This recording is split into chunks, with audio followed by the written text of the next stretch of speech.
साथ हम चाहते हैं सभी की तालियों का साथ चाहते हैं ताकि हम दिलीप राय जी को बुला सकें इस मंच पे। उनसे हम सुनते हैं आज का सेशन प्रोग्राम। तो जोरदार तालियों के साथ हमारे बीच में दिलीप राय। वेलकम सर, आपका स्वागत है।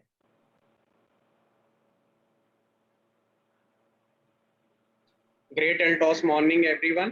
Thank you so much sir, मुझे आपने आज फिर से इनवाइट किया है। हो सकता है मेरी किसी भी बात को मतलब मेरे द्वारा दी गई जानकारी या फिर मेरी भी किसी बात को लोगों के बीच में मैं कुछ एक्सपीरियंस दे पाया, कुछ अच्छा बोल पाया जहां तक कि मैं जान पा रहा हूँ। इसी चलते आज मुझे यहाँ पर फिर से इनवाइट किया गया है।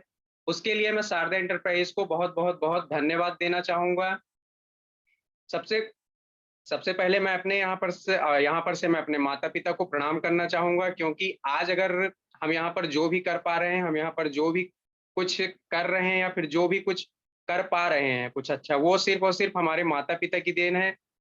तो मैं यहाँ पर से अपने माता पिता को प्रणाम करना चाहूंगा और अपनी बड़ी बहन को प्रणाम करना चाहूंगा जो आज इस जूम मीटिंग में भी बैठी हुई हैं।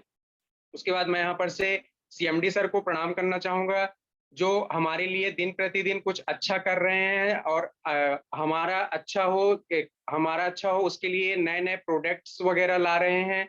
और उसके बाद मैं यहाँ पर से एमडी सर को प्रणाम करना चाहूंगा जो हमारे लिए नए नए प्लान डिजाइन कर रहे हैं। हम सब कैसे बेहतर से बेहतर इनकम कर सकें और कैसे हम लोगों को रोजगार दिला सकें उसके बारे में सोच रहे हैं, और उनके साथ साथ हम अपना भी भला कर सक रहे हैं। उसके लिए मैं सर को यहाँ पर से धन्यवाद देना चाहूंगा। उसके बाद मैं यहाँ पर से sales head mister Manmohan sir को प्रणाम करना चाहूंगा। उसके बाद यहाँ पर से मैं जनरल मैनेजर सर मिस्टर जोविन सी जोसेफ सर को प्रणाम करना चाहूंगा। इसके बाद जो हमारे बेस्ट मोटिवेटर, बेस्ट गुरु कहा जाए तो मिस्टर जयराम गुप्ता सर को मैं यहाँ पर से प्रणाम करना चाहूंगा। और मैं आप लोग को बताना चाहूंगा कि सर अभी स्टार्टिंग में नहीं आए हैं, जो कहीं ना कहीं पर मीटिंग में एक जो अधूरापन सा होता है वो अभी कहीं ना कहीं पर लग रहा है, क्योंकि अगर सर मीटिंग पर नहीं आए हैं तो ऐसा लग रहा है कि मीटिंग अभी शायद चालू ही नहीं हुई है, मीटिंग में कुछ ना कुछ कमी है। क्योंकि जो सर की बातें होती हैं, सर छोटी छोटी चीजों को लेकर चलते हैं और वही छोटी छोटी चीजें कहीं ना कहीं पर आज जो हम कुछ पिन अचीव कर पा रहे हैं, हम लोग कुछ अच्छा कर पा रहे हैं, लोगों का अच्छा कर पा रहे हैं, तो वहां पर कहीं ना कहीं पर सर की जो छोटी छोटी बातें हैं वो कहीं ना कहीं पर हमारे लिए बहुत महत्वपूर्ण है। इसलिए मैं यही चाहूंगा कि सर भले स्टार्टिंग में नहीं आ पाए हैं लेकिन लास्ट में जरूर 5 मिनट के लिए आए, कम से कम जो मीटिंग है आज की वो कहीं ना कहीं पर पूरी हो।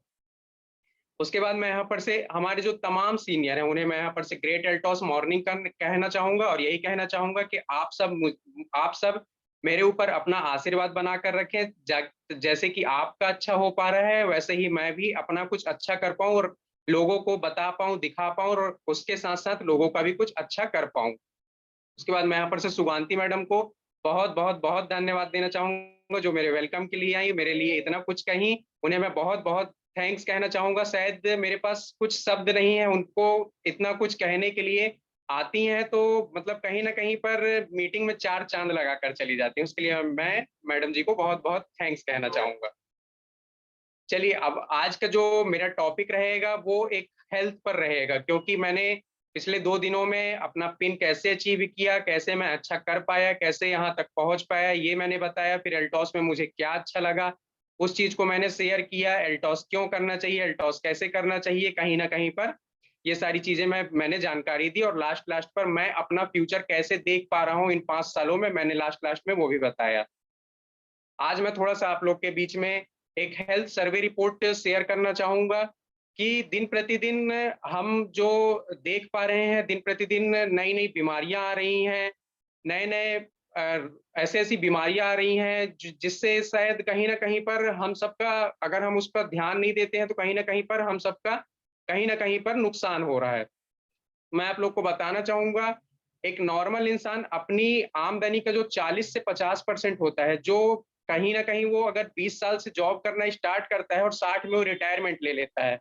फॉर एग्जाम्पल अगर वो इस 40 साल में अगर उसने 1 करोड़ रुपए भी कमाए हैं पूरी जिंदगी में, तो कहीं ना कहीं पर वो 40 से 50% डायरेक्टली इनडायरेक्टली वो कहीं ना कहीं पर हॉस्पिटल पर, डॉक्टर को या फिर किसी ना किसी प्रकार से रोग मतलब कहीं ना कहीं पर अगर कहा जाए तो जो अपन को कुछ बीमारियां होती है तो कहीं ना कहीं पर वो उन सारी चीजों पर अपना जो इनकम होता है उसे 40 से 50% वो इन्वेस्ट कर देता है। फिर एक सर्वे रिपोर्ट के अनुसार भारत में एक साल में 6 लाख करोड़ रुपए से ज्यादा इलाज पर खर्च हो रहा है, जो शायद एक बहुत बड़ी इनकम है।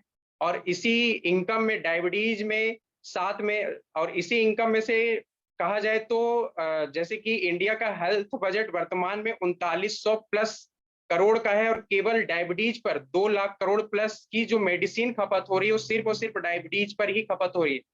अगर कहा जाए तो शायद हर 7 में से एक इंसान को यहाँ पर डायबिटीज है। हो सकता है यहाँ पर भी कोई कई लोग ऐसे बैठे होंगे जिन्हें डायबिटीज है, और कहीं ना कहीं पर ये एक सोचा जाए तो बहुत गंभीर विषय है। उसके बाद मैं आप लोग को बताना चाहूंगा, भारत में डायबिटीज के कारण पिछले 10 वर्षों में मृत्यु दर की जो संख्या है वो जस्ट 50% बढ़ी है। ये शायद कहना चाहिए एक बहुत बड़ा परसेंट लेवल है। अगर अपन सोचें तो 50% कोई छोटा लेवल नहीं होता है। अगर सिर्फ और सिर्फ एक बीमारी पर अगर अपन सोच पा रहे हैं 50% की वृद्धि हुई है, तो ये कहीं ना कहीं पर ये बहुत बड़ी वृद्धि है। उसके बाद मैं आप लोग को बताना चाहूंगा, अगर अपन हार्ट अटैक की बात करते हैं तो हर मिनट में 4 लोग इसकी वजह से मर रहे हैं। शायद अगर अपन सोचें तो 1 मिनट तो अपन ऐसे ही कहीं पर भी गवा देते हैं, लेकिन अगर अपन सोचे डीपली, अगर अपन सोच रहे हैं तो उस 1 मिनट में अगर हार्ट अटैक के बारे में, सिर्फ और सिर्फ हार्ट अटैक के बारे में सोचा जाए तो 4 लोग उसी 1 मिनट में, जो अपन ऐसे ही कहीं पर भी गवा दे रहे हैं, उसी 1 मिनट में 4 लोग की मृत्यु हो रही है हार्ट अटैक की वजह से। उसके बाद अगर अपन स्मोकिंग की बात करें, जो शायद आज के जनरेशन का कहना चाहिए तो सबसे बड़ा नशा है, जो न जाने कितने लोग इस चीज के शिकार हैं। भारत में हर साल 6 सेकंड में एक व्यक्ति धूम्रपान से मरता है। ये भी शायद हमारे लिए कहना चाहिए तो गंभीर विषय है। उसके बाद अगर अल्कोहल की बात की जाए तो हर साल 25 लाख व्यक्ति सिर्फ शराब पीने से मरते हैं। उसके बाद अगर अपन कैंसर की बात करें तो भारत में प्रतिदिन 13,000 व्यक्ति कैंसर से मरते हैं, जो हमारे लिए शायद अगर सोचा जाए तो ये भी एक बहुत गंभीर विषय है। उसके बाद अगर अपन हैजा की बात करें तो भारत में हर वर्ष 1,30,000 लोगों की मृत्यु सिर्फ और सिर्फ हैजे से होती है। उसके बाद अगर अपन एड्स की बात करें तो एचआईवी संक्रमित लोगों की क्वांटिटी अगर देखी जाए तो अपना जो भारत है वो एक तीसरे नंबर पर आता है। फिर अगर अपन कुपोषण की बात करते हैं तो कुपोषण के कारण भारत में 5 वर्ष से कम उम्र के बच्चे सबसे ज्यादा कुपोषित होते हैं, और सबसे ज्यादा 5 वर्ष से कम के ही बच्चों की मृत्यु हो रही है। मतलब कि बच्चे 5 साल के नहीं हो पा रहे हैं, और अगर वो कुपोषित है तो 5 साल के पहले ही कहीं ना कहीं पर उनकी मृत्यु हो जा रही है। अब अगर अपन टीबी की बात करें तो भारत में टीबी से मरने वाले व्यक्तियों की संख्या 1 वर्ष में ही जस्ट डबल हो गई है। ये भी हमारे लिए कहीं ना कहीं पर एक गंभीर विषय है। उसके बाद अगर अपन निमोनिया की बात करते हैं तो 5 वर्ष में कम से कम 2500 बच्चे निमोनिया के कारण मरते हैं। ये भी अगर अपन सोचें तो ये कहीं ना कहीं पर हम सबके लिए एक गंभीर विषय है। अस्थमा की अगर बात करें तो पूरी दुनिया में लगभग 30 करोड़ लोग अस्थमा से पीड़ित हैं। उसके बाद अगर अर्थराइटिस की बात करें तो भारत में 10% भारत में 10% संख्या अर्थराइटिस का शिकार है। लेकिन पहले हम क्या सोचा करते थे कि ये कहीं ना कहीं पर ओल्ड एज बीमारी है, ये हम सबको तो होगी ही नहीं। अभी जब तक हम लोग 50 साल या 55-60 साल के नहीं हो रहे हैं तो हमें ये सब बीमारियां नहीं होंगी। लेकिन अगर हम कहीं ना कहीं ऐसा कुछ सोच रहे हैं तो आज के खान पान के हिसाब से, आज के जनरेशन को, आज के पॉल्यूशन को देखते हुए हम कहीं ना कहीं गलत सोच रहे हैं। आजकल अगर देखा जाए तो एक 25 साल प्लस वाले को भी कहीं ना कहीं पर डायबिटीज हो जा रहा है, कहीं ना कहीं पर और भी कई सारी प्रॉब्लम्स हो जा रही हैं। अब अगर हम ये सोच रहे हैं कि ये सारी चीजें तो हम जब 50 प्लस एज के हो जाएंगे तब ये सारी प्रॉब्लम्स होंगी, तो ये कहीं ना कहीं पर हम गलत सोच रहे हैं। अब अगर अपन ब्लॉकेज की बात करें तो कहीं ना कहीं पर ये भी बॉयज में, अगर आज की जनरेशन में देखा जाए तो बॉयज में जो ब्लॉकेज का प्रॉब्लम आने लगा है वो 11 साल प्लस अगर बच्चे हो रहे हैं तो कहीं ना कहीं पर उन्हें भी ब्लॉकेज का प्रॉब्लम आने लग रहा है। और अगर गर्ल्स की बात करें तो 14 ईयर ओल्ड अगर बच्चियां 14 साल की हो गई हैं तो कहीं ना कहीं उनमें भी अब ब्लॉकेज का जो कहना चाहिए कंप्लेन है वो आने लगा है। अब अगर अपन स्ट्रेस की बात करते हैं तो ये शायद आज के जनरेशन में बहुत ही ज्यादा खतरनाक है, जो 50% से ज्यादा एम्प्लॉय स्ट्रेस के कारण कहीं ना कहीं पर कई सारी बीमारियों को जन्म दे रहे हैं। क्योंकि अगर हम टेंशन भरी लाइफ जी रहे हैं तो हम कहीं ना कहीं पर अपने ही बॉडी का, अपने ही शरीर का नुकसान कर रहे हैं। इस 50% में 23% से ज़्यादा जो पुरुष हैं वो स्ट्रेस का शिकार हैं, 22% से जो ज़्यादा महिलाएँ हैं वो भी कहीं न कहीं पर स्ट्रेस का शिकार हैं, 35% से जो ज़्यादा स्टूडेंट हाइपरटेंशन जैसी बीमारी का शिकार हैं। मैं आप लोग को बताना चाहूँगा आजकल की जो आप देखेंगे एक छोटे से बच्चे का स्कूल का जो वर्कलोड रहता है कहीं न कहीं पर पहले के टाइम से बहुत ज़्यादा होने लगा है। आज आप देखिए एक इंग्लिश मीडियम स्कूल के बच्चे का जो होमवर्क रहता है, बुक रहती हैं, कहीं न कहीं पर अगर एक नॉर्मल इंसान है तो कहीं न कहीं पर उन्हें अच्छी तरह से हम स्टडी भी नहीं करवा सकते हैं क्योंकि इतना ज़्यादा उनका जो कोर्स है, इतना ज़्यादा एक्स्ट्रा हो गया है, इतनी सारी चीज़ें कोर्स में ऐड कर दी गई हैं, तो कहीं न कहीं पर ये भी एक टेंशन का ही शिकार है। अब अगर अपन जॉइंट पेन की बात करते हैं, तो विश्व भर में 80 करोड़ से ज़्यादा लोग, केवल भारत में 25 करोड़ से ज़्यादा लोग इसके शिकार हैं। तो ये भी कहीं न कहीं पर अगर अगर अपन सोचा जाए तो जॉइंट पेन भी अपने जो बीच में एक बीमारी है, ये इसका भी एक बहुत बड़ा रेशियो है। अब अगर अपन इसके उपाय के बारे में सोचें तो इसका उपाय 2 ही है, या तो हम बीमार होने का इंतजार करें और बहुत सारा पैसा जोड़ कर रख लें, क्योंकि अगर हम बीमार होते हैं एक प्राइवेट हॉस्पिटल पर भी जाते हैं, तो आजकल हॉस्पिटल का भी आपको पता होना चाहिए। अगर अपन एक अच्छे हॉस्पिटल पर जा रहे हैं और अगर सामने पेशेंट बैठा हुआ है, किसी भी प्रॉब्लम से अगर वो तड़फड़ा भी रहा है, तो हॉस्पिटल का रूल रेगुलेशन क्या होता है, सबसे पहले आप 5 से 10,000 रुपए वहां पर आप रजिस्ट्रेशन फीस जमा करिए, उसके बाद ही डॉक्टर पेशेंट को देखता है। उसके पहले अगर आपके पास इतने पैसे इमरजेंसी में सडनली नहीं है, तो डॉक्टर आपके पेशेंट को देखेगा भी नहीं, डॉक्टर साफ मना कर देगा, बोलेगा आप अपने पेशेंट को यहाँ पर से ले जाइए। तो ये भी कहीं न कहीं पर एक अगर सोचा जाए तो अ, एक गंभीर विषय है। उसके बाद जो दूसरा पॉइंट आता है, दूसरा पॉइंट ये आता है कि हम पहले से ही मतलब चीज़ों को सीख लें, चीज़ों को परख लें कि आखिर ये बीमारियाँ हो कैसे रही हैं, हमें कैसे स्वस्थ रह सकें, हमें हमारे पास इसका क्या उपाय है, एल्टॉस में हम क्या करके कुछ अच्छा कर सकते हैं। तो ये भी हमारे पास एक विषय है, अगर हम इस पर ध्यान देते हैं और छोटी-छोटी चीज़ें सुधारते हैं, तो हो सकता है कि आने वाली जो बीमारियाँ हैं, वो उससे कहीं न कहीं हम बच सकेंगे। अब चलिए मैं बताना चाहूँगा कि जैसा कि अपन जानते हैं एल्टॉस पूरी तरह से आयुर्वेदिक है। इस आयुर्वेदिक का मतलब क्या होता है?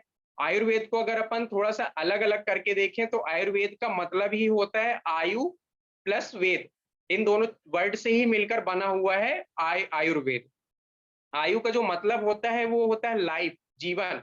अपन कैसे लाइफ को जी सकते हैं, कैसे अपन लाइफ में किस टाइम पर क्या कर सकते हैं, क्या अपन लाइफ पर कब अच्छा कर सकते हैं, कब बुरा कर सकते हैं, ये हमें आयुर्वेद का आयु वर्ड सिखाता है।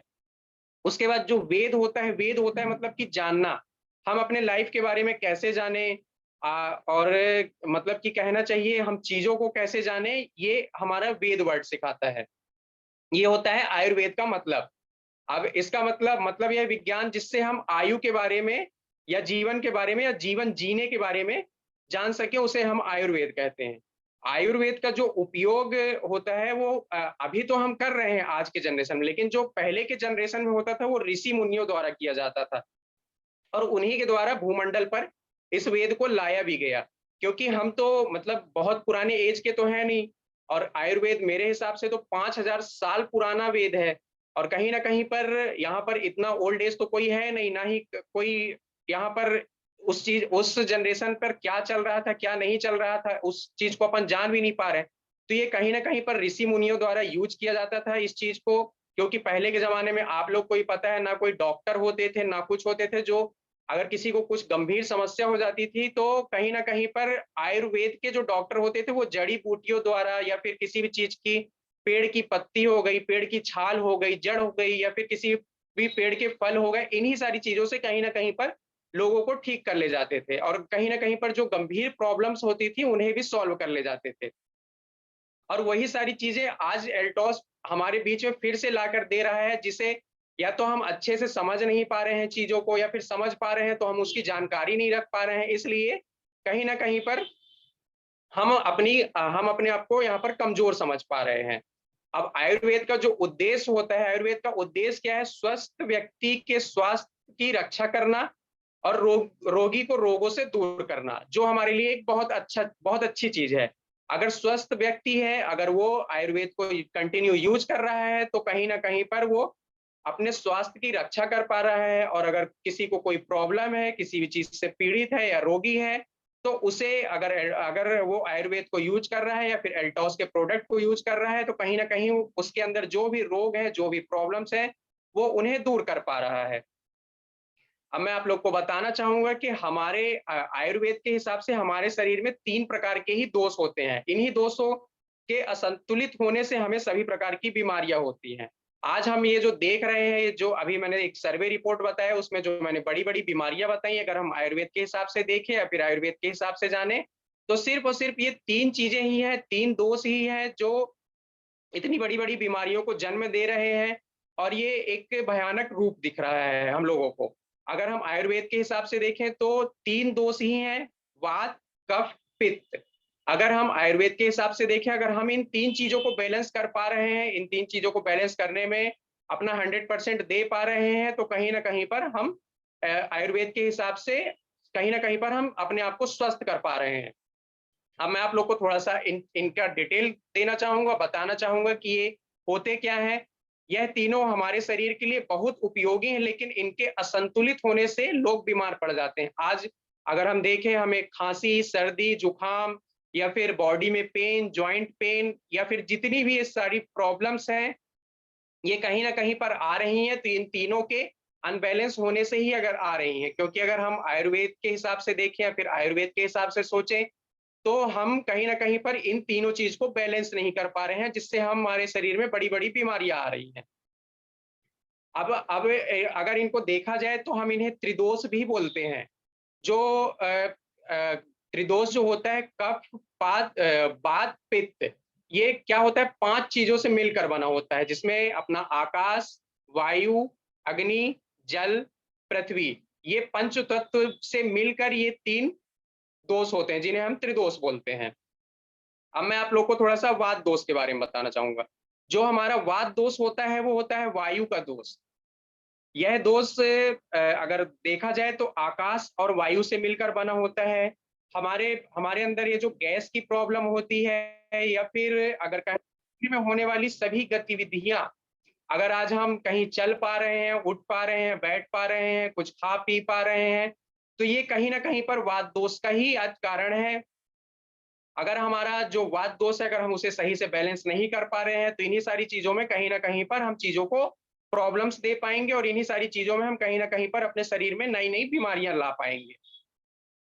और अगर इसका जो नेक्स्ट पॉइंट है, शरीर में जो रक्त संचार होता है, मैं आप लोग को बताना चाहूँगा, जो शरीर का रक्त संचार होता है, जो हमारे लिए कहना चाहिए बहुत इम्पोर्टेंट चीज़ है, वो भी कहीं न कहीं पर ये वात दोष के कारण ही होता है। अगर ये वात दोष ना हो, तो हमारे शरीर का जो रक्त संचार है, वो सही तरीके से काम नहीं करेगा, और रक्त संचार अगर सही तरीके से काम नहीं करेगा, तो कहीं न कहीं पर हम बड़ी बीमारियों को जन्म देंगे। शरीर के अंदर जो भी खाली स्थान होता है, उनके अंदर वायु पाया जाता है। हमारे बॉडी के अंदर न जाने कितने सारे छोटे-छोटे, छोटे-छोटे गैप होते हैं, वहाँ पर कहीं न कहीं पर यह दोष पाया जाता है, वायु दोष। जो हमारे शरीर के बीच में छोटे-छोटे जो जगह खाली होती है, वहाँ पर ये वायु भरी होती है। और मैं आप लोग को बताना चाहूँगा, जो वो बॉडी में जो मूवमेंट होता है, वो भी इसी की वजह से होता है। मैं आप लोग को इस चीज़ के बारे में पहले भी बता चुका हूँ। और हमारे शरीर में जो वात का मुख्य स्थान होता है, वो होता है पेट, छोटी आँत, बड़ी आँत, कमर और हड्डियों पर इसका निवास होता है। जैसे कि आप लोग जानते हैं, हमारी जो शरीर की हड्डियाँ होती हैं, उनके बीच में छोटा-छोटा, छोटा-छोटा कहीं न कहीं पर गैप होता है, वहाँ पर यह दोष पाया जाता है। और जो हमारे शरीर के लिए उपयोगी भी है, लेकिन अगर हम इसे बैलेंस बनाकर नहीं रखते हैं, तो जैसे कि मैं आप लोग को बताया, एक गैस्ट्रिक का जो ये प्रॉब्लम है, तो ये अगर असंतुलित होता है, तो हमारे शरीर में गैस का एक प्रॉब्लम बनता है, जो कहीं न कहीं पर नुकसानदेह होता है। आप लोग को भी पता होगा, इसका जो पेन होता है, वो कहीं न कहीं पर चलता-फिरता है।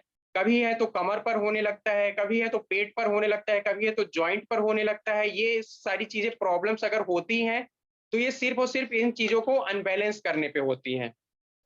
उसके बाद मैं आप लोग को दूसरा बताना चाहूँगा, पित्त दोष। पित्त दोष जो होता है, वो जल और अग्नि से मिलकर बना होता है। मैं आप लोग को इसके बारे में बताना चाहूँगा, शरीर में जो तत्व गर्मी उत्पन्न करते हैं, वह पित्त दोष होता है। क्योंकि अगर हमारी बॉडी हीट नहीं होगी तो कहीं ना कहीं पर हम सही तरीके से वर्क नहीं कर पाएंगे, और भी कई सारी प्रॉब्लम्स को हम कहीं ना कहीं पर फेस करेंगे। उसके बाद जो नेक्स्ट पॉइंट होता है वो हार्मोन्स को बैलेंस करता है। ये हमारे शरीर के लिए कहना चाहिए तो बहुत उपयोगी चीज है। अगर हमारे शरीर में हार्मोन्स सही तरह से बैलेंस नहीं हो पाते हैं तो आप लोगों को ही पता होगा बहुत सारी प्रॉब्लम्स होती हैं, लेडीजों में कई सारी प्रॉब्लम्स होती हैं, वो सारी चीजें हार्मोन्स को बैलेंस ना कर पाने के कारण ही होता है। उसके बाद जो नेक्स्ट पॉइंट आता है ये है भोजन को पचाने में सहायक होता है। आप लोग को ही पता होगा कि अगर हमारी बॉडी में भोजन सही तरीके से अगर नहीं पच पा रहा है तो कहीं ना कहीं पर ये हमारे शरीर के लिए नुकसानदेह है। उसके बाद जो नेक्स्ट पॉइंट आता है यह है दोस्त, भोजन और हवा से मिलकर खून और मलमूत्र को बनाता है। अगर हमारी बॉडी पर ब्लड अगर नहीं बन पा रहा है, अगर शरीर का जो ब्लड है वो दिन प्रतिदिन अगर कम होगा तो कहीं ना कहीं पर हमारा जो शरीर है वो वीक पड़ेगा, कहीं ना कहीं पर हमारे शरीर का मूवमेंट है उस पर भी इफेक्ट पड़ेगा, कहीं ना कहीं पर हम बड़ी बड़ी बीमारियों को अपने शरीर के अंदर जन्म देंगे। तो ये जो दोष होता है ये कहीं ना कहीं पर हमारे लिए आवश्यक भी है। उसके बाद जो नेक्स्ट पॉइंट है ये मानसिक सभी कार्य जो होते हैं वो पित्त ही करवाता है। जैसे कि हम अगर किसी भी चीज को लेकर खुश हो रहे हैं, किसी भी चीज को लेकर सैड हो रहे हैं, किसी भी चीज को लेकर ज्यादा एक्साइटेड हो रहे हैं, जो हम वर्क कर पा रहे हैं, जो हमारा माइंड वर्क कर रहा है, तो ये कहीं ना कहीं पर पित्त दोष के कारण ही होता है। उसके बाद मैं आप लोग को बताना चाहूंगा पित्त का जो स्थान होता है वो छोटी आंत और पेट में रहता है। उसके बाद मैं आप लोग को थोड़ा सा कफ दोष के बारे में बताना चाहूंगा। जो कफ दोष होता है वो जल और पृथ्वी से मिलकर बना होता है। कफ दोष वात और पित्त दोष को नियमित रखता है, जो हमारे लिए बहुत जरूरी है। अगर ये दोष हम बैलेंस नहीं कर पा रहे हैं तो कहीं ना कहीं पर हम बड़ी बड़ी बीमारियों को जन्म दे रहे हैं। और जो कफ दोष होता है वो इन इन दोनों दोष को बैलेंस करने में मदद करता है। उसके बाद जो हमारा जो रोग प्रतिरोधक क्षमता होता है उसको बैलेंस करता है, जो बहुत जरूरी है।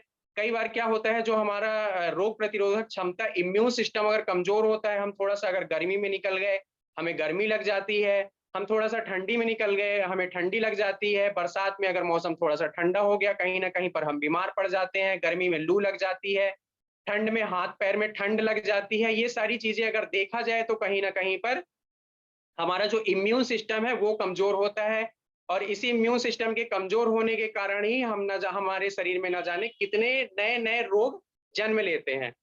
लेकिन अगर यहीं पर हम कफ दोष को बैलेंस कर पा रहे हैं, हम अपने इम्यून सिस्टम को स्ट्रॉन्ग कर पा रहे हैं, तो वहां पर कहीं ना कहीं पर हम अपने शरीर, हमारा जो शरीर है वो रोग प्रतिरोधक क्षमता को स्ट्रॉन्ग करता है, रोगों से लड़ने की हमें शक्ति प्रदान करता है। इसके बाद जो नेक्स्ट पॉइंट है यह हमारे पेट और छाती में रहता है। इसके अलावा गर्दन, सिर, कंठ और हड्डियों के जोड़ में यह सब भी कफ का स्थान रहता है। जो इसका स्थान होता है, गर्दन हो गया, सिर हो गया, कंठ हो गया और हड्डियों के जो जोड़ होते हैं उनके बीच में यह रहता है।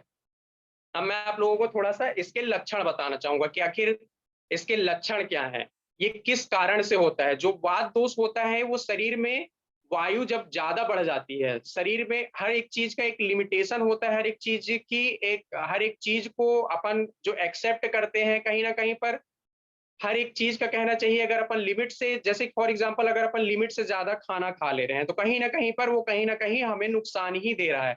वैसे ही अगर शरीर में ज्यादा वायु बढ़ जा रही है तो हम वात दोष के शिकार हो जाते हैं। अब इसका ये आखिर होता कैसे है, मैं आप लोग को बताना चाहूंगा कि मैदे वाली चीज अगर अपन ज्यादा खा रहे हैं तो हम वात दोष के शिकार होते हैं। क्योंकि ये जो मैदा होता है कहीं ना कहीं पर जाकर हमारी पेट पर हमारी जो आंतें होती हैं वो कहीं ना कहीं पर अंदर जाकर वो चिपक जाती हैं, जो हमारे लिए नुकसानदेह होती है, नुकसानदेह होती है। उसके बाद जैसे कि बेसन हो गया, अगर हम बेसन का भी एक लिमिट से ज्यादा सेवन कर रहे हैं तो कहीं ना कहीं पर हम वात दोष के शिकार हो रहे हैं। उसके बाद आज आप मार्केट में देखेंगे कि पैकेट्स वाली बहुत सारी चीजें आपको मार्केट में मिल जाएंगी।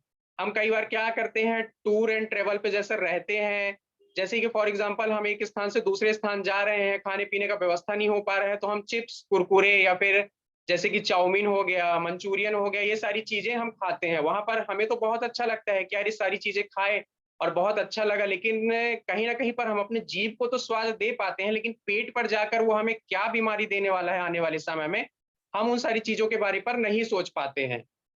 तो ये अगर हम पैकेट्स वाली चीज़ें भी अगर हद से ज़्यादा इस्तेमाल कर रहे हैं, तो कहीं न कहीं पर ये वात दोष का शिकार हो रहा है। हम अपने आप को वात दोष का शिकार कर पा रहे हैं। उसके बाद बहुत ज़्यादा अगर अपन खाना खा रहे हैं, तो भी हम वात दोष के शिकार हो पा रहे हैं। जैसे कि फॉर एग्ज़ाम्पल अगर हमारी जो कैपेसिटी है वो 2 या 4 रोटी खाने की है, लेकिन अगर हमें कुछ अच्छा मिल गया, हमारे मनपसंद का मिल गया, तो वहाँ पर अगर हम 6 से 7 रोटी खा ले रहे हैं, तो हमारा शरीर तो सिर्फ़ और सिर्फ़ 4 रोटी ही एक्सेप्ट कर पाएगा, 3 रोटी तो एक्सेप्ट नहीं कर पाएगा। तो कहीं न कहीं पर हम अपने शरीर पर जो एक्स्ट्रा लोड दे दे रहे हैं, कहीं न कहीं पर वो हमारा जो वात दोष है, वो कहीं न कहीं पर अपना जो बैलेंस है वो डिसबैलेंस हो जाएगा और हम नेक्स्ट डे बीमार पड़ जाएँगे। उसके बाद अपन क्या करते हैं, खाने के बीच में बार-बार पानी पीते हैं। जैसे कि फॉर एग्ज़ाम्पल जल्दी-जल्दी खा रहे हैं, खाने को सही तरीके से नहीं चबा रहे हैं या फिर थोड़ा-सा खाए, फिर पानी पी लिए, थोड़ा-सा खाए, फिर पानी पी लिए, खाने के तुरंत बाद पानी पी लिए। तो कहीं न कहीं पर हम वहाँ पर भी वात दोष को अपने शरीर पर दे पा रहे हैं, जिससे कहीं न कहीं पर हम आगे जाकर अपने शरीर पर नई बीमारियों को जन्म दे रहे हैं। ठीक उसी प्रकार मैं अब आपको नेक्स्ट पॉइंट के बारे में बताना चाहूँगा, पित्त दोष। ये पित्त दोष किस रीज़न से होता है? आप लोग को पित्त दोष के बारे में बताना चाहूँगा। बहुत मसाले वाली चीज़ अगर अपन खा रहे हैं, तो कहीं न कहीं पर हम पित्त दोष के शिकार हो रहे हैं। आज की डेट में आप लोग को भी पता होगा कि अगर हम कहीं बाहर खा रहे हैं या फिर घर पर ही खा रहे हैं, अगर हमें ज़्यादा स्वादिष्ट भोजन चाहिए तो वहाँ पर हम क्या करते हैं, कई प्रकार के मसालों का यूज़ कर लेते हैं, ज़्यादा तेल का यूज़ कर लेते हैं, ज़्यादा मसाले, नमक ये सारी चीज़ों का यूज़ कर लेते हैं। हम तो ये सोचते हैं कि चलिए अच्छा-अच्छा बना है, अच्छा-अच्छा खा लेते हैं, लेकिन पेट पर जाकर वो हमें क्या आउटपुट देता है, हम उस चीज़ का अंदाज़ा नहीं लगाते हैं और नई-नई बीमारियों को जन्म देते हैं। उसके बाद जो नेक्स्ट पॉइंट आता है, वो बहुत ज़्यादा मीठा खाने से भी हमारे शरीर पे जो पित्त दोष है, वो कहीं न कहीं पर डिसबैलेंस होता है। हर एक चीज़ की लिमिट होती है, हमें कितना क्या खाना चाहिए। अगर हम जैसे कि तेल मसालों पर अगर हम नियंत्रण कर पा रहे हैं, लेकिन वहीं पर हम बहुत ज़्यादा मीठा खा रहे हैं और हमारा जो पसंद का मीठा है, हम उसे एक हद से ज़्यादा खा रहे हैं, तो कहीं न कहीं पर वहाँ पर भी हम पित्त दोष को डिसबैलेंस कर रहे हैं। उसके बाद जो नेक्स्ट पॉइंट आता है नशीली चीज़ों का सेवन करने से। जो आज के डेट में अगर देखा जाए तो बहुत सारे लोग बहुत सारी चीज़ों का सेवन करते हैं और ना जाने आज के डेट में मार्केट पर कितनी नशीली चीज़ें आ गई हैं जो हम उसका सेवन तो कर लेते हैं लेकिन कहीं न कहीं पर उसका जो आउटपुट होता है वो आने वाले 2-4 साल बाद हमें जो आउटपुट मिलता है वो कहीं न कहीं पर हमारे लिए जो एक कहना चाहिए कष्टदायक होता है। अगर हम उस चीज़ पर अभी से कंट्रोल कर पा रहे हैं, तो कहीं न कहीं पर हम अपना फ्यूचर वहाँ पर सिक्योर कर पा रहे हैं। उसके बाद जो इसका नेक्स्ट पॉइंट आता है, वो चाय, कॉफ़ी का बहुत ज़्यादा सेवन करना। अगर हम चाय, कॉफ़ी का बहुत ज़्यादा सेवन कर रहे हैं, मैंने देखा है बहुत सारे लोग होते हैं, चाय और कॉफ़ी के बहुत बड़े कहना चाहिए एक नशा जो होता है, बहुत सारे लोगों को चाय और कॉफ़ी का नशा होता है। एक दिन में ना जाने 8, 10, 15, 20 ना जाने कितनी सारी चाय पी जाते हैं। तो कहीं न कहीं पर वो अपना जो उनका पित्त दोष होता है, वो कहीं न कहीं पर डिसबैलेंस होता है। इससे मैं बताना चाहूँगा कि इससे क्या बीमारियाँ होती हैं, पेट के रोग होते हैं, लीवर में कई सारी बीमारियाँ होती हैं और डायबिटीज़ जैसी बीमारी होती है और स्किन की जो प्रॉब्लम होती है, वो भी कहीं न कहीं पर पित्त दोष के डिसबैलेंस होने से होती है। अब मैं आप लोग को थोड़ा-सा कफ दोष के बारे में बताना चाहूँगा। कफ दोष आखिर होता क्या है क्यों होता है? इसका भी मैं आप लोग को थोड़ा-सा रीज़न बताना चाहूँगा। जो कफ दोष होता है वो बहुत ज़्यादा दूध से बनी हुई चीज़ें खाने से होता है। जैसे कि हम पनीर हो गया और भी दूध से बनी हुई कई सारी चीज़ें मार्केट पर आती हैं। उन्हें अगर हम एक हद से ज़्यादा एक लिमिट्स क्रॉस कर खाते हैं तो कहीं न कहीं पर हम अपने कफ दोष को भी डिसबैलेंस करते हैं और ना जाने कितनी सारी बीमारियों को वहाँ पर से हम जन्म देते हैं। जैसे कि घी, मक्खन और चिकनाई वाला जो सामान होता है, उसे हम अगर खा रहे हैं कंटिन्यू एक लिमिट से ज़्यादा, तो कहीं न कहीं पर हम वहाँ पर नई-नई बीमारियों को जन्म दे रहे हैं। अब मैं आप लोगों को थोड़ा-सा बताना चाहूँगा जो एल्टॉस के प्रोडक्ट के बारे में मैं थोड़ा-सा आप लोग को बताना चाहूँगा, जो मैं यूज़ कर रहा हूँ और दूसरे लोगों को भी यूज़ करवा पा रहा हूँ और वहाँ पर से मुझे अच्छा से अच्छा रिज़ल्ट मिल रहा है। सबसे पहले मैं आप लोग को जॉइंट पेन में बताना चाहूँगा।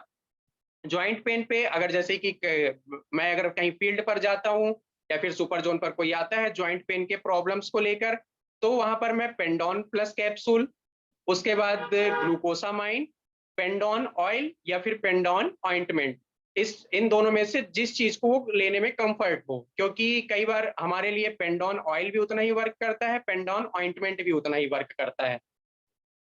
वो सामने वाला जिस चीज में भी मतलब कि सेटिस्फाइड हो हम उसे वो देते हैं। और उसके बाद तुलसी पावर, इतनी चीजें मैं देता हूँ और मैं आप लोग को इन चीजों के बारे में बताना चाहूंगा। इन चीजों से बहुत ही जल्द रिजल्ट मिलता है। अब जैसे कि पेंडोन ऑयल या फिर ट्यूब होता है, उसे हमें यूज कैसे करना चाहिए या फिर कैसे यूज करवाना चाहिए। जैसे कि पेंडोन ऑयल है या फिर पेंडोन ट्यूब है, उसे लगाने के बाद या तो कुनकुने पानी से या फिर जैसे कि कपड़ा हो गया, एक गर्म कपड़ा हो गया, फिर आज की डेट में एक थैली आती है, उसमें अगर अपन कुनकुना पानी डालकर सिकाई कर रहे हैं या फिर किसी भी तरह से डायरेक्टली इनडायरेक्टली अगर हम उसे सेक पा रहे हैं या फिर धूप पर बैठकर सेक पा रहे हैं, तो कहीं ना कहीं पर इसका जो रिजल्ट है वो हमें जल्द मिलता है। उसके बाद जो पेंडोन प्लस कैप्सूल है उसे खाने के बाद सुबह और शाम अगर हम दे पा रहे हैं और सामने वाला उसे टाइम टू टाइम यूज कर पा रहा है, तो कहीं ना कहीं पर उसका जो जॉइंट पेन है उसमें वो जल्दी ही रिजल्ट मिलता है। उसके बाद जो ग्लूकोसामाइन कैप्सूल होती है, वो ग्लूकोसामाइन कैप्सूल भी खाने के बाद सुबह और शाम अगर सामने वाला कंटिन्यू यूज कर रहा है और उसे सही तरीके से इस्तेमाल कर रहा है, तो सामने वाले का जो जॉइंट पेन है, कमर का पेन है, कहीं पर का भी पेन है, उसमें वो जल्द से जल्द रिजल्ट हम दे पाते हैं। उसके बाद जो तुलसी पावर होता है, इसे 4 से 5 बूंद आप कुनकुने पानी में अगर लेते हैं तो रिजल्ट जल्द ही आता है, और अगर कुनकुने पानी पर नहीं ले पा रहे हैं तो इसे नॉर्मल पानी पर भी 4 से 5 बूंद दिन में कम से कम 2 से 3 बार अगर लेते हैं तो ये बहुत जल्दी ही रिजल्ट देता है। अब मैं आप लोग को बताना चाहूंगा, और जैसे कि आप लोग को सब पता है, ये है तुलसी पावर, इसके बारे में आप लोग को थोड़ा सा बताना चाहूंगा।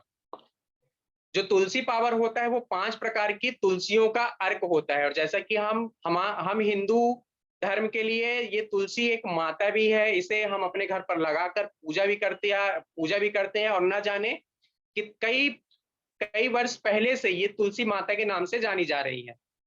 अब तुलसी में जो 5 प्रकार का अर्क होता है, मैं उन तुलसियों के नाम लेना चाहूंगा।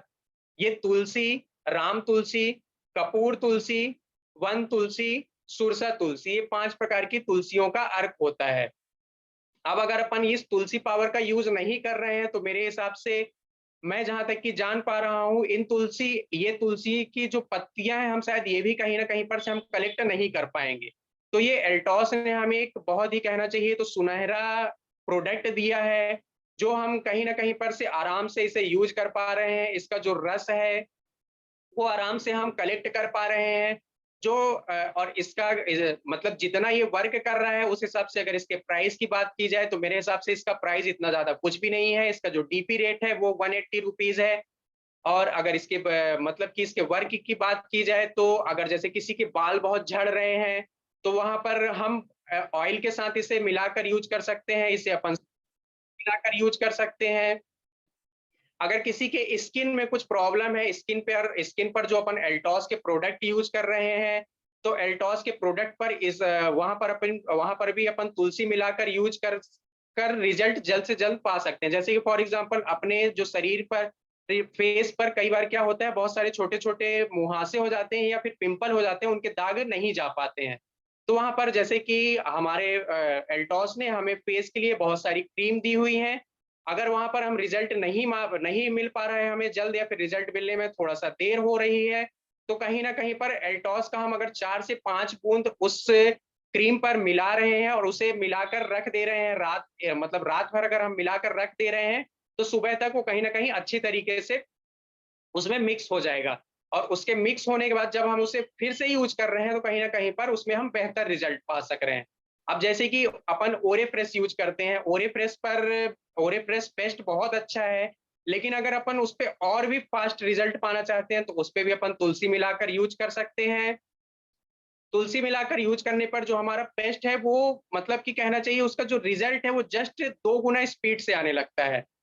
उसके बाद अगर अपन देखें तो जैसे कि लोगों को कान पक जाता है, कई बार लोगों को बीमार, मतलब कान उनका दर्द होता है, कान का प्रॉब्लम रहता है, कान बहता है बहुत सारे लोगों का, वहां पर अपन क्या करते हैं, इसे कुनकुना कर कर एक छोटे से चम्मच पर इसे कुनकुना कर कर जितना सामने वाला सह सके, इसे कुनकुना कर कर दिन में 2 से 3 बार अगर अपन डाल रहे हैं सही तरीके से कान में, तो बहुत ही जल्द इसका भी रिजल्ट हमें देखने को मिलता है। और अगर कहीं कहना चाहिए, अगर हमारे शरीर पर किसी भी प्रकार का, जैसे कि फॉर एग्जांपल अगर मच्छर ने काट दिया या फिर किसी विषैले कीड़े ने काट दिया और वहां पर बहुत सारी खुजली हो रही है, तो वहां पर हम क्या करते हैं, एल्टॉस का जो तुलसी पावर है उसे 1 से 2 बूंद लगाकर और वहां पर हम उसे मिला देते हैं। तो कहीं न कहीं पर जिस कीड़े ने काटा है उसका विष कहीं न कहीं पर कम हो जाता है और वहाँ पर हमें राहत मिलने लगता है। तो मैं आप लोग को बताना चाहूँगा, ये जो एल्टॉस का तुलसी पावर है ये बहुत ज़्यादा अच्छा है।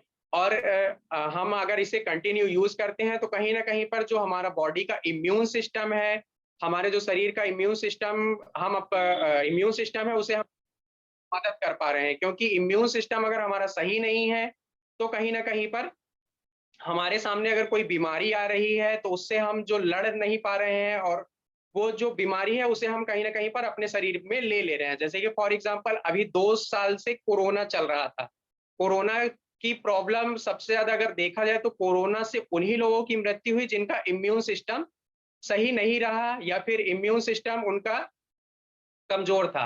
अगर वहीं पर हम पहले से ही इस तुलसी पावर का यूज़ करते हुए आते, अगर हमारा इम्यून सिस्टम सही होता, तो कहीं न कहीं पर हम अगर देखा जाए तो जो कोरोना कोरोना जैसी भयानक बीमारी है, उससे हम कहीं न कहीं पर हम लड़ने में सहायक होते।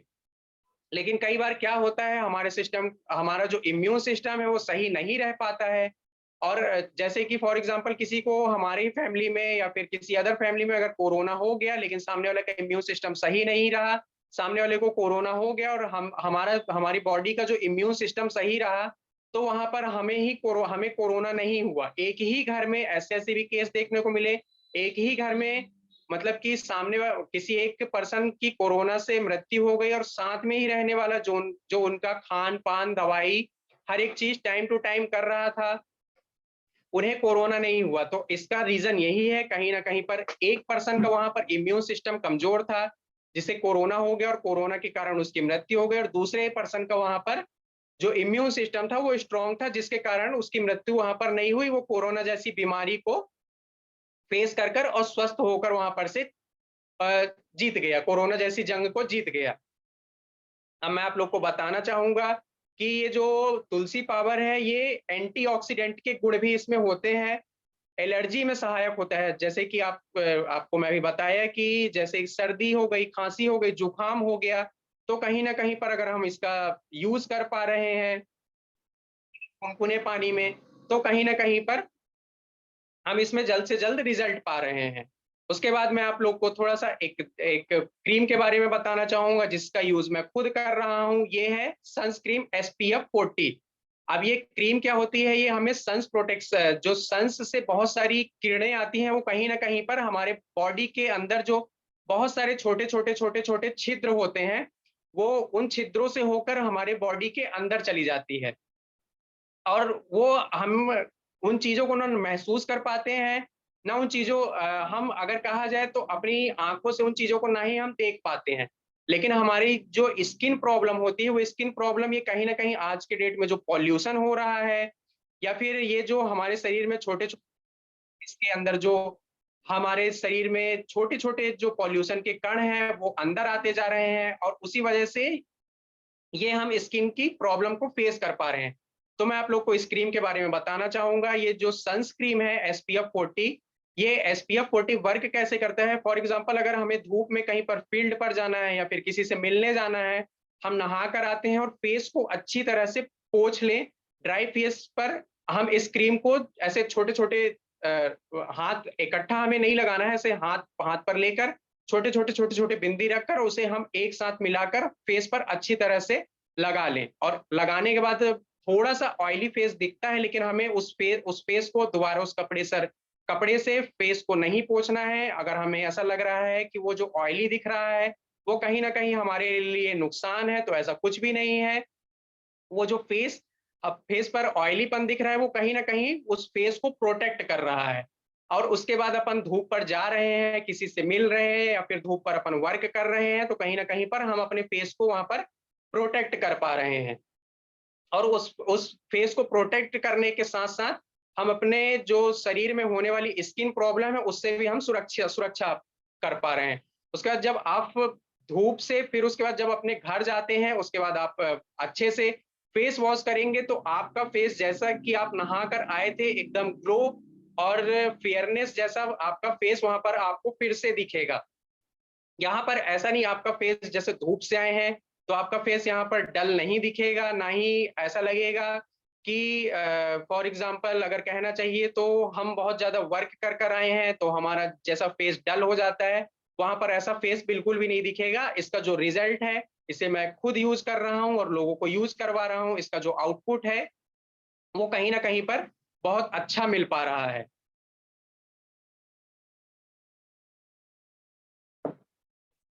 अब मैं आप लोगों को थोड़ा-सा और भी छोटी-छोटी चीज़ों के बारे में बताना चाहूँगा। वैसे अभी मैं प्रोडक्ट लेकर तो नहीं बैठा हुआ हूँ, लेकिन फिर भी मैं आप लोग को बताना चाहूँगा जैसे कि हमारा जो प्रोडक्ट होता है, गुड मॉर्निंग से लेकर गुड नाइट तक ना जाने कंपनी ने हमें बहुत सारे प्रोडक्ट देकर रखे हैं। फॉर एग्ज़ाम्पल जैसे कि ओरे फ्रेश हो गया, उसके बाद हैंड वॉश हो गया। हैंड वॉश को ही मैं आप लोग को बताना चाहूँगा, हमारे पास 2 से 3 प्रकार के हैंड वॉश हैं, जैसे कि हल्दी चंदन हो गया, एंटीसेप्टिक हो गया, तुलसी एंड एलोवेरा हो गया। इसे अगर अपन यूज़ कर रहे हैं तो कहीं न कहीं पर इसकी जो एक खुशबू होती है वो हमारे हाथ से कीटाणुओं को तो दूर भगाती ही भगाती है और इसकी जो एक खुशबू होती है, महक होती है वो कहीं न कहीं पर हमें हमारे जो मन होता है उसे कहीं न कहीं पर आकर्षित करती है। क्योंकि क्या होता है कई बार मैं खुद ऐसा मतलब कि बोलना तो नहीं चाहिए लेकिन फिर भी मैं खुद बता रहा हूँ।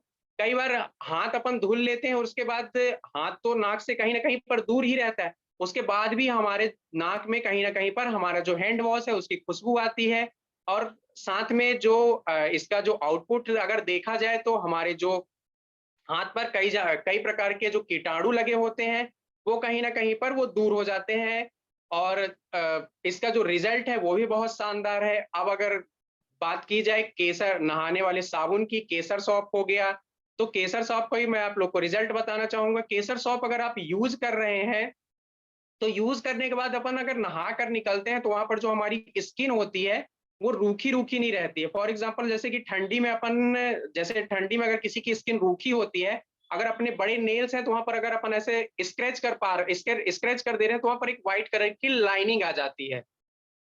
लेकिन वहीं पर अगर अपन केसर सोप यूज़ कर रहे हैं, तो केसर सोप यूज़ करने के बाद हमारे जो बॉडी है, वो हमारी बॉडी में ऐसा बिल्कुल भी नहीं होता है और केसर सोप की एक और ख़ासियत है जैसे कि मार्केट के बहुत सारे सोप अगर अपन यूज़ कर रहे हैं, अगर फेस पर अगर लगा रहे हैं, अगर आँख पर थोड़ा-सा भी अगर चला जा रहा है, तो कहीं न कहीं पर आँख में थोड़ा-सा तेज लगता है, आँख में कहीं पर तेजपन आता है, जिससे हमारे आँख को हल्का-सा कहना चाहिए जलन होती है। लेकिन अगर केसर सौंफ की बात की जाए, अगर केसर सौंफ से अगर आप फेस भी अगर धुल ले रहे हैं, तो कहीं न कहीं पर अपन देखेंगे उससे आपके फेस पर आपकी आँख पर किसी भी प्रकार की ना ही कोई जलन होगी, ना ही आपकी बॉडी में कोई रूखापन होगा।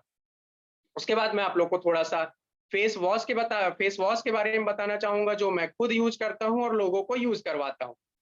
अब जैसे कि हमारे पास नीम फेस वॉश हो गया, उसके बाद चारकोल हो गया, उसके बाद गोल्ड फेस वॉश हो गया, पपाया फेस वॉश हो गया। फॉर एग्ज़ाम्पल अगर हम ज़्यादा डस्ट वाली जगह पर रहते हैं, जैसे कि मैं आप लोग को बताना चाहूँगा, मैं खुद एक कॉलरी वाले जगह पर रहता हूँ, जहाँ पर कॉलरी का एरिया है, यहाँ पर जो डस्ट होती है, वो कहीं न कहीं पर कोयले वाली डस्ट होती है, जो हमारे शरीर के अगर छोटे-छोटे छिद्र पर जा रही है, अगर हम उस पर उसका सही तरीके से हम अपने शरीर का केयर नहीं कर पा रहे हैं, तो कहीं न कहीं पर हम अपने शरीर पर स्किन प्रॉब्लम या फिर कई सारी प्रॉब्लम जैसे पिंपल हो गया या फिर छोटे-छोटे मुहासे हो गए, तो कहीं न कहीं पर ये सारी प्रॉब्लम्स को हम आगे जाकर फेस करते हैं। तो मैं आप लोग को बताना चाहूँगा जैसे कि चारकोल फेस वॉश होता है, अगर अपन कहीं ज़्यादा डस्ट वाली एरिया से बिलॉन्ग करते हैं या फिर ज़्यादा डस्ट वाली एरिया पर अगर अपन आ रहे हैं, जा रहे हैं, अगर हमारे फेस पर बहुत ज़्यादा डस्ट लग रहा है, तो वहाँ पर हमें दिन में अगर हम 2 बार भी चारकोल फेस वॉश का अगर अपन यूज़ कर पा रहे हैं, तो कहीं न कहीं पर ये हमारे जो शरीर हमारा जो फेस है, उस फेस को हम बहुत अच्छी तरह से सुरक्षित कर पा रहे हैं। हमारे फेस पर किसी भी प्रकार का ना ही कोई कील, मुहासे या फिर किसी भी प्रकार की कोई भी स्किन प्रॉब्लम नहीं होगी। अगर हम कंटिन्यू यूज़ कर पा रहे हैं। उसके बाद पपाया फेस वॉश हो गया। पपाया फेस वॉश का भी अगर पपाया फेस वॉश अगर अपन यूज कर रहे हैं तो पपाया फेस वॉश भी बहुत अच्छा है। अगर किसी की स्किन बहुत ज्यादा कहना चाहिए तो ऑयली है, अगर किसी की स्किन से बहुत ज्यादा ऑयलीपन निकलता है तो ऑयलीपन में अगर अपन पपाया फेस वॉश यूज कर रहे हैं तो उसका रिजल्ट बहुत शानदार है। पपाया फेस वॉश यूज करने के बाद जो स्किन पर एक ऑयल की एक लेयर जो मतलब होती है वो कहीं ना कहीं पर उस वो फेस से तुरंत रिमूव कर देती है और स्किन में ग्लोनेस आ जाती है। उसके बाद मैं आप लोग को थोड़ा सा बताना चाहूंगा जैसे कि क्रीम सॉप हो गया और स्ट्रॉबेरी बॉडी वॉश हो गया। अगर अपन केसर सॉप की जगह क्रीम सॉप या फिर स्ट्रॉबेरी बॉडी वॉश यूज करते हैं तो इसकी भी क्वालिटी मैं आप लोग को बताना चाहूंगा। स्ट्रॉबेरी जो बॉडी वॉश है, अगर अगर अपन उसके रेट की बात की जाए और अगर उसके क्वालिटी की बात की जाए तो मेरे हिसाब से क्वालिटी अगर जिस हिसाब से है उस हिसाब से रेट कुछ भी नहीं है।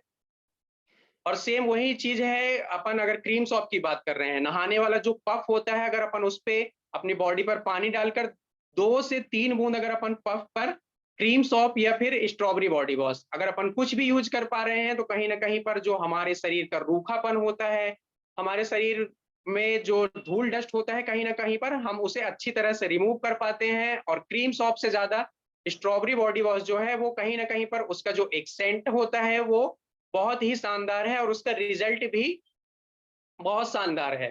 फिर मैं आप लोग को नेक्स्ट प्रोडक्ट के बारे में बताना चाहूंगा जो मेरे घर पर भी यूज होता है, डिटर्जेंट पाउडर। डिटर्जेंट पाउडर की क्वालिटी मैं आप लोग को बताना चाहूंगा। जब मैंने फर्स्ट टाइम यूज किया तो कहीं ना फर्स्ट टाइम जब मैंने घर पर यूज करवाया, हम ये देख रहे थे, हम ये चीज समझ पा रहे थे कि ये जो प्रोडक्ट है इस पे मतलब फेन कम निकलता है, तो कहीं ना कहीं पर हम वहां पर ज्यादा क्वांटिटी पर यूज कर ले गए। लेकिन अगर वहां पर सफाई की बात की जाए, जो उसका आउटपुट होता है, तो कहीं ना कहीं पर अगर हमारा जो व्हाइट कपड़ा है, व्हाइट कपड़े पर भी बहुत अच्छा सफाई देता है। झाग भले ही कम देता है, मैं इस चीज को बोलूंगा, लेकिन अगर जो साफ मेन हमारा तो जो उद्देश्य है वो कपड़ों को साफ ही करना है, तो कहीं ना कहीं पर अगर बात की जाए तो भले ही झाग कम है लेकिन उसका जो आउटपुट है वो आउटपुट बहुत शानदार है। और कहना चाहिए जैसे कि हमारे जो सबसे ज्यादा कपड़े पर गंदा होता है वो कॉलर होती है, और ये चीजें हमारे कपड़ों पर बहुत ज्यादा गंदी होती है। अगर हम वॉशिंग मशीन पर यूज कर रहे हैं उस पाउडर को, तो आप देखेंगे कि उसमें पेन तो उतना ज्यादा नहीं निकल रहा है, लेकिन अगर जब कपड़े आप वॉशिंग मशीन से निकालेंगे तो कहीं ना कहीं पर जो कपड़ों पर गंदगी है वो 90% आपकी निकल जाएगी। थोड़ा बहुत सिर्फ और सिर्फ आपको हाथ से कपड़ों को रगड़ना पड़ेगा और उसके बाद जैसे नए कपड़ों पर चमक आ जाती है, ठीक और ठीक उसी प्रकार से कपड़ों पर चमक आ जाएगी। और अगर जैसे कि अगर किसी को पाउडर नहीं यूज करना है तो वहां पर हमारी कंपनी ने डिटर्जेंट लिक्विड भी दिया हुआ है। लिक्विड के बारे में भी मैं आपको बताना चाहूंगा। लिक्विड का भी रिजल्ट जैसा कि हमारा पाउडर है, ठीक और ठीक उसी प्रकार से जो लिक्विड का भी रिजल्ट है कहीं ना कहीं पाउडर के ही कंपैरिजन में है। और कहीं ना कहीं पर अगर देखा जाए तो उसमें भी उतनी ही सफाई का पावर है जितना कि डिटर्जेंट पाउडर पर है। अब मैं आप लोग को थोड़ा सा बताना चाहूंगा जो अंडर आई क्रीम है, जो हम यहाँ पर से जैसे कि फील्ड पर जाते हैं, अगर किसी लेडीज को या फिर किसी बच्ची को, अगर कई बार क्या होता है ज्यादा देर तक नींद ना आना या फिर लेडीजों में हार्मोन्स बैलेंस ना होना, इन सारी चीजों की वजह से कई बार क्या होता है यहाँ पर डार्क सर्कल पड़ जाते हैं, जो कहना चाहिए अगर फेस की देखा जाए तो फेस की चमक को कहीं ना कहीं पर वो कम करता है। और उन सारी चीजों के लिए कहीं ना कहीं पर अगर देखा जाए तो कहना चाहिए जिस हिसाब से फेस पर रौनक होनी चाहिए, और अगर रौनक तो हम बना कर रखते हैं लेकिन कहीं ना कहीं पर अगर यहाँ पर अगर डार्क सर्कल पड़े हुए हैं तो वो फेस पर एक अलग ही दाग की तरह दिखता है। अगर अपन उस पे अंडर आई क्रीम जो होती है वो आप लोग को बताना चाहूंगा कि 1+1 है। अगर अपन अंडर आई क्रीम को किसी को भी फेस वॉश करवा कर, अगर हो सके तो उनकी स्किन के हिसाब से नीम फेस वॉश हो गया या फिर पपाया फेस वॉश हो गया, जो उनकी स्किन एब्जॉर्ब कर सके, स्किन के हिसाब से हम उन्हें फेस वॉश करवा कर और स्किन को अच्छी तरह से एक सूखे कपड़े से पोंछवा कर अगर अपन अंडर आई क्रीम को लगवाते हैं तो कहीं ना कहीं पर 1 हफ्ते से लेकर 10 दिन में इसका रिजल्ट हम लोगों ने पाया है। जहां तक कि मैं आप लोग को बताना चाहूंगा इसका रिजल्ट मैं अपने घर पर अपने सिस्टर को भी दिया, और वहां पर मेरे सिस्टर ने 1 हफ्ते में ही बताया कि भैया बहुत अच्छा रिजल्ट है और बहुत ही शानदार रिजल्ट है।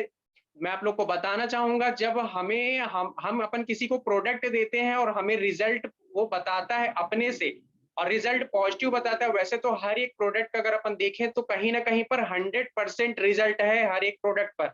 यहाँ पर हम किसी भी प्रोडक्ट पर कमी नहीं निकाल सकते हैं।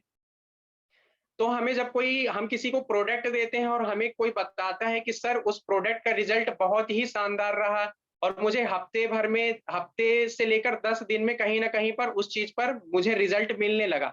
मैं नहीं बोलता हूँ कि 1 हफ्ते से 10 दिन के अंदर हमें उसका पूरा 100% रिजल्ट मिल जाएगा। लेकिन कहीं न कहीं पर अगर चीज़ें सुधरने लगती हैं तो सामने वाले को ये तो समझ में आता है कि मेरे को इतनी प्रॉब्लम थी, लेकिन इससे ज़्यादा मतलब प्रॉब्लम अब धीरे-धीरे यूज़ करने पर एल्टॉस का प्रोडक्ट यूज़ करने पर कहीं न कहीं पर प्रॉब्लम धीरे-धीरे कम हो रही है। तो वहाँ पर हमारा जो कहना चाहिए वर्क करने की जो इच्छा होती है, हमारा जो आत्मविश्वास होता है, तो वो कहीं न कहीं पर बढ़ता है। वो हमारे लिए एक प्लस पॉइंट होता है।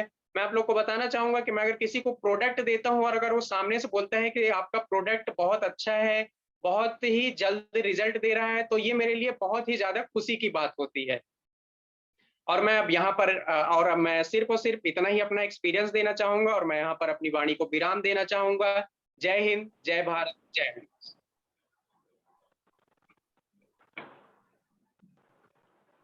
बहुत-बहुत धन्यवाद सर।